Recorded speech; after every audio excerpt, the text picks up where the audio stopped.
شروع اللہ کے نام سے جو بڑا مہربان اور نہایت رحم کرنے والا ہے۔ ہوا کی بیٹی اور ہوس کے پجاری۔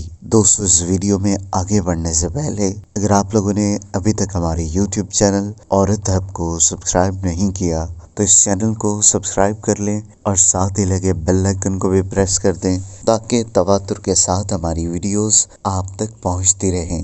دوستو، ثنا کی عمر مشکل سے 16 سال تھی کہ اس کے والد کی موت واقع ہو گئی۔ ماں کو جگر کا راضہ لاحق تھا۔ چھوٹے بھائی 7ویں جماعت میں پڑھ رہا تھا۔ باپ کی وفات کے بعد گھر کا خرچہ چلانا مشکل ہو رہا تھا تو ثنا نے سوچا کہیں نوکری کی جائے، نوکری کی تلاش میں نکل پڑی۔ میٹرک پاس کیا، نوکری کون دیتا؟ وہ بیچاری بے شمار دفاتر کی خاک چھانتی رہی۔ بالآخر وہ ایک دفتر میں پہنچی۔ استقبالیہ پر بیٹھی ماڈرن خاتون نے ثنا کو کہا، ہمیں ایک لیڈی سیکرٹری کی ضرورت ہے، باس میٹنگ میں ہے، فارغ ہو تو مل لو۔ ثنا کو تھوڑا حوصلہ ہوا اور بیٹھ کے انتظار کرنے لگی۔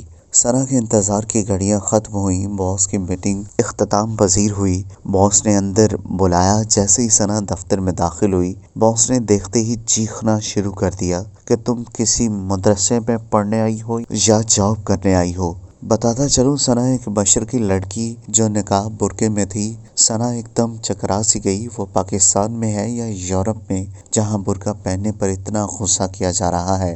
انہی سوچوں میں گم تھی کہ باس نے کہا، جاؤ یہ برقع اور نقاب اتار کے آؤ۔ ثنا نہ چاہتے ہوئے بھی باہر چلی گئی اور برقع نقاب اتار کے آ گئی۔ جیسے ہی اندر داخل ہوئی تو باس کے چہرے کی شیطانی مسکراہٹ نے ثنا کا استقبال کیا۔ ثنا کو لگ ہی نہیں رہا تھا کہ یہ وہی پہلے والا باس ہے۔ خیر، پہلے تو باس نے ثنا کی خوبصورتی کی تعریف کی، پھر یہ پوچھنے لگا کہ تم نے کہیں جاب کی ہے، پبلک ڈیلنگ آتی ہے وغیرہ وغیرہ۔ تعلیم کے بارے میں کوئی سوال نہ پوچھا گیا۔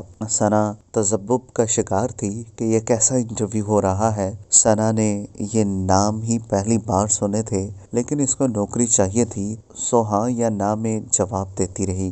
آخر میں باس نے کہا کہ اگر تم یہ برقع نقاب اتار لو، ایک ماڈرن لڑکی بن جاؤ تو یہ نوکری پکی سمجھو، تنخواہ بھی اچھی دوں گا۔ ثنا نے ایک دن کی مہلت لی اور گھر واپس چلی گئی۔ گھر پہنچ کر اس نے ساری بات ماں سے کہہ ڈالی۔ ماں نے کہا، بیٹی یہ لوگ مجھے ٹھیک نہیں لگ رہے، تم نوکری کو رہنے دو۔ ثنا کی عمر مشکل سے 16 سال تھی کہ اس کے والد کی موت واقع ہو گئی تھی۔ ماں کو جگر کا عارضہ لاحق تھا۔ چھوٹا بھائی 7ویں جماعت میں پڑھ رہا تھا۔ باپ کی وفات کے بعد گھر کا خرچہ چلانا مشکل ہو رہا تھا۔ دوستو، اگر آپ کو یہ ویڈیو پسند آئی ہو تو اس ویڈیو کو لائک کریں، کمنٹ کریں اور ہاں، جاتے جاتے ہمارے یوٹیوب چینل عورت ہب کو سبسکرائب کرنا مت بھولیے گا۔